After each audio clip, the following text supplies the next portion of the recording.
विद्यार्थी मित्रों हूँ चौहान अपेक्षा अपना यूट्यूब चैनल में हार्दिक स्वागत करूँ छूँ। तमे भणी रह्या छो diploma electrical first semester English grammar एनो पार्ट यूनिट 3 આપણે જોતા હતા મોડલ ઓક્ઝિલરીઝ એનો પાર્ટ 2 બરાબર। પાર્ટ 1 ની અંદર આપણે ઓવરવ્યૂ જોયું હતું can could may might shall should would must એ બધા જ મોડલ ઓક્ઝિલરીઝ કઈ જગ્યાએ વપરાય છે એના વિશે જોયેલું હતું બરાબર। હવે ડિટેલમાં આપણે શુડ મસ્ટ હેવ ટુ ને હેઝ ટુ બરાબર એટલા જોયેલા હતા। આજે વુડથી સ્ટાર્ટ કરશું કે વુડ એટલે શું। તો વુડનો ગુજરાતી મિનિંગ થાય છે ઈચ્છા દર્શાવવી બરાબર, ઈચ્છા રિપ્રેઝેન્ટ કરવી। વિલનું ભૂતકાળ શું છે? વુડ છે બરાબર। અહીંયા કેટલાક વિશિષ્ટ રીતે ઉપયોગી છે, જેમ કે વિનંતીનો ભાવ દર્શાવે બરાબર, કે ઈચ્છા કે પસંદગી દર્શાવે। તમારી આપણે જેમ કે પૂછીએ would you like tea or coffee બરાબર, તમને ટી ફાવશે કે કોફી ફાવશે, ઈચ્છા દર્શાવી બરાબર, પસંદગી, તમને આ બેમાંથી શું પસંદ છે એ દર્શાવવું હોય ત્યારે વુડનો યુઝ થશે બરાબર। ને ઘણી જ જગ્યાએ વિનંતીનો ભાવ દર્શાવે જેમાં કરતા યુ હશે અને પ્લીઝ લાગશે બરાબર। બીજો એક્ઝામ્પલ છે I would do this work, હું ક્ષમતા દર્શાવે, ઈચ્છા કે તે વર્ક કરી શકે છે એ પણ થઈ શકે। I would not eat panipuri, એને પાણીપુરી ખાવાની ઈચ્છા નથી બરાબર, એટલે એ પણ ઈચ્છા દર્શાવે છે। તો આ 3 એક્ઝામ્પલ હતા વુડના। એના પછી પ્રશ્નાર્થ કે નકાર વાક્ય હોય તો વુડને આગળ લઈ લેવાનું અને નકાર હોય તો વુડ સાથે નોટ મુકાય છે બરાબર, એ તો બધું કોમન છે। એના પછી આવે છે કુડ।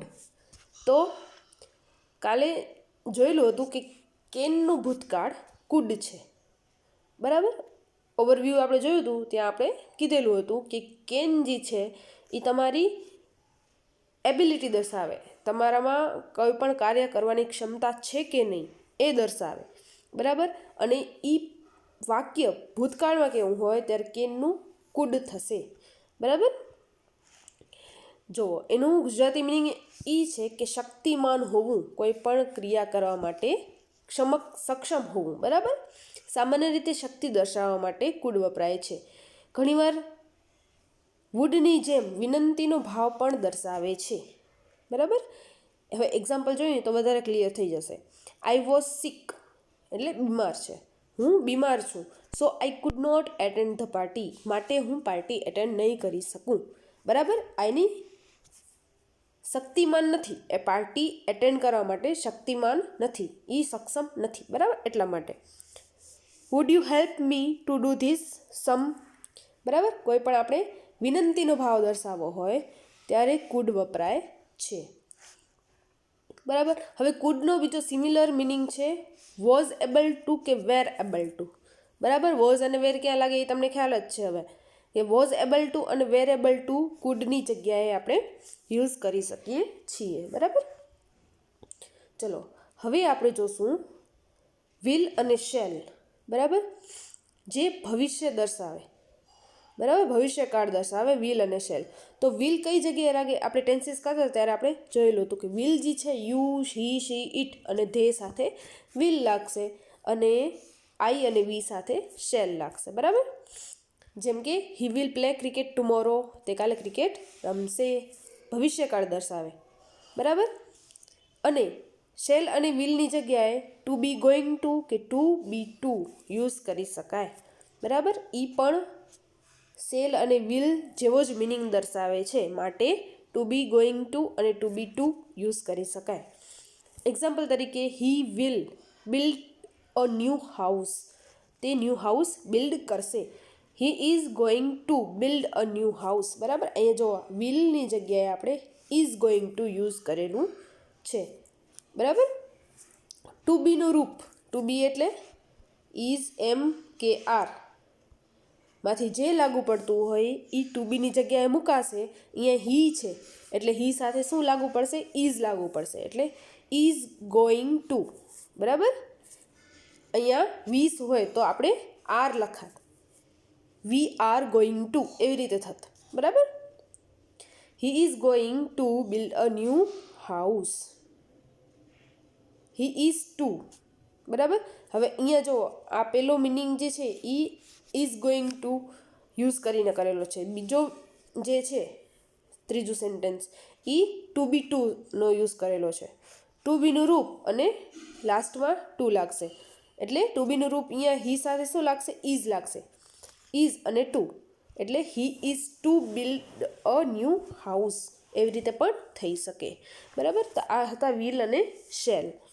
એના પછીનું છે મોડલ ઓક્ઝિલરીઝ મે. મે એટલે સંભવિત હોવું.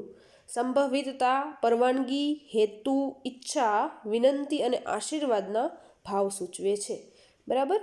ઓવરવ્યૂ મેં તમને કીધેલું હતું કે આ બધા ભાવો સૂચવે. મે આઈ કમિન સર, તો પરવાનગી માંગે છે, બરાબર. Can I come in sir, May I come in sir. Can પણ લગાવી શકાય અને મે પણ લગાવી શકાય, બરાબર. There are clouds in the sky. There are clouds in the sky. It may rain. વાદળો દેખાય છે, કદાચ રેન આવશે, કદાચ વરસાદ આવશે. સંભવિતતા દર્શાવે છે, બરાબર. મે ગોડ બ્લેસ યુ, બરાબર, આશીર્વાદ આપે છે.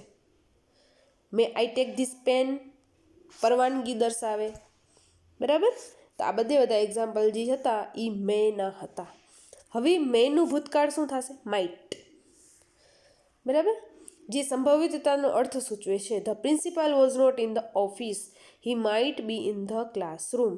પ્રિન્સિપાલ ઓફિસમાં ન હતા, ભૂતકાળ દર્શાવે છે. પ્રિન્સિપાલ ઓફિસમાં ન હતા, કદાચ તે ક્લાસરૂમમાં હશે, સંભવિતતા દર્શાવે, બરાબર. ચલો, આ બધા જે હતા મોડલ ઓક્ઝિલરીઝના એક્ઝામ્પલ હતા. હવે આપણે એક્સરસાઇઝ નંબર 1 સોલ્વ કરીશું, બરાબર.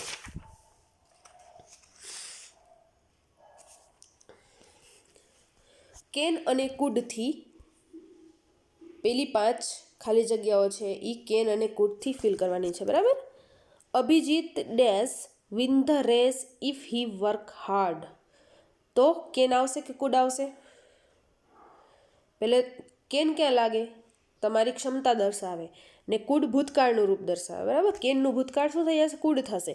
એટલે અહીંયા કેન લાગે કે કુડ લાગે એ પહેલે જોવાનું, પહેલે સેન્ટેન્સ જોવાનું. ભૂતકાળનું છે તો કુડ લખવાનું અને વર્તમાનનું હોય તો કેન લખવાનું. તો પહેલું સેન્ટેન્સ જે છે એ સાદું છે એમને એમ જ, એટલે શું આવશે? કેન આવશે. Abhijit can win the race if he works hard, બરાબર.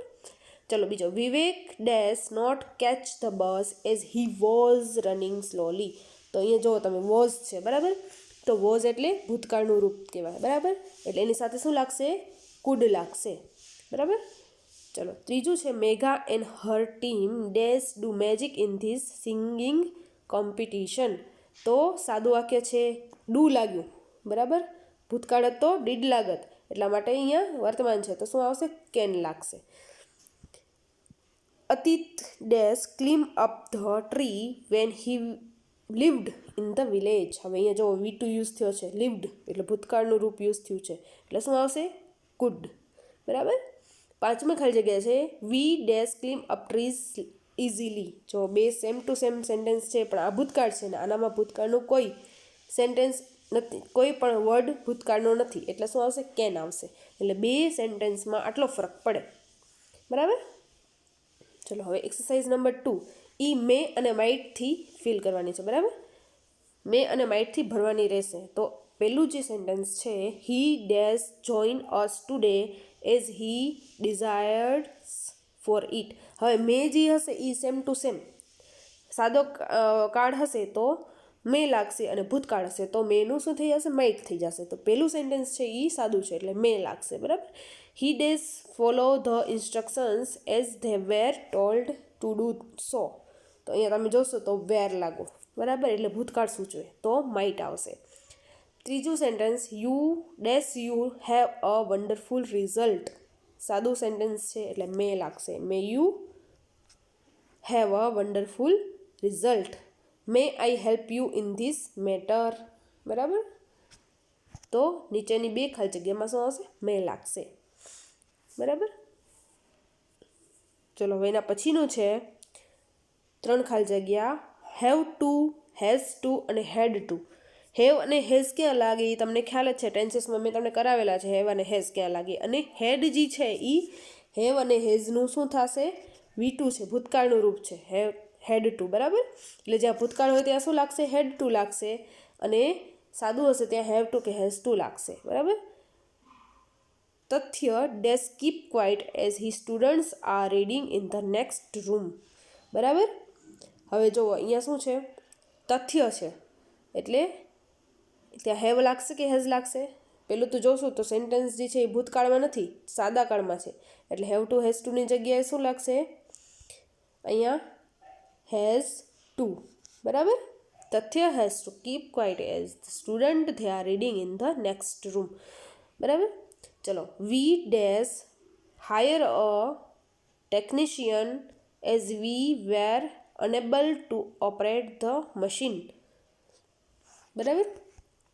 તો જુઓ અહીંયા તમે સેન્ટેન્સ જોશો તો શું આવશે? વેર આવી ગયું છે, એટલે ભૂતકાળનું રૂપ આવી ગયું છે. તો ડાયરેક્ટ હેવ કે હેઝનો વિચાર કર્યા વગર શું લગાવી શકાય? હેડ ટુ લગાવી લેવાનું.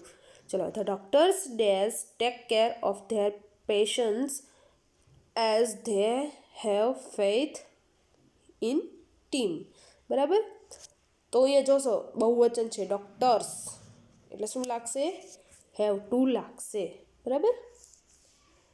ચલો, exercise number 3 complete. Exercise number 4, need અને ઓટ ટુ. નીડ અને ઓટ ટુ જે બે છે એ સિમિલર છે. નીડ એટલે જરૂરિયાત હોવી. બરાબર.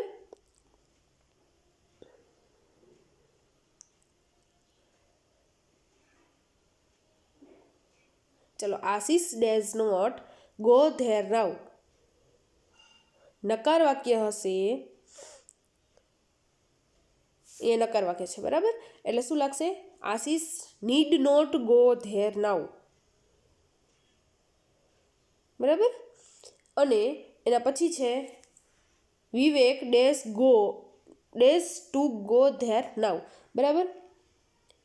તો આનામાં આવશે ઓટ ટુ. બરાબર. બંનેનો મિનિંગ સેમ જ થશે. Do you need to go અને નીડ યુ ટુ ગો. બરાબર. તો આ ચોથી એક્સરસાઇઝ નીડ અને ઓટ ટુથી ભરવાની રહેશે. બરાબર. એક્સરસાઇઝ નંબર 5 જે છે એ તમારી મિક્સિંગમાં હશે. Should, would, food.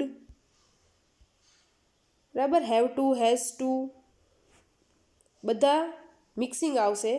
ને આગળ જે ભણાયું પાર્ટ 1 અને પાર્ટ 2નું બંને કમ્પેર કરી અને તમે એક્સરસાઇઝ નંબર 5 ભરી શકશો. બરાબર. ખાલી જગ્યા પૂરી શકશો આરામથી. તો એ તમે એક્સરસાઇઝના અંદર કરજો. બરાબર.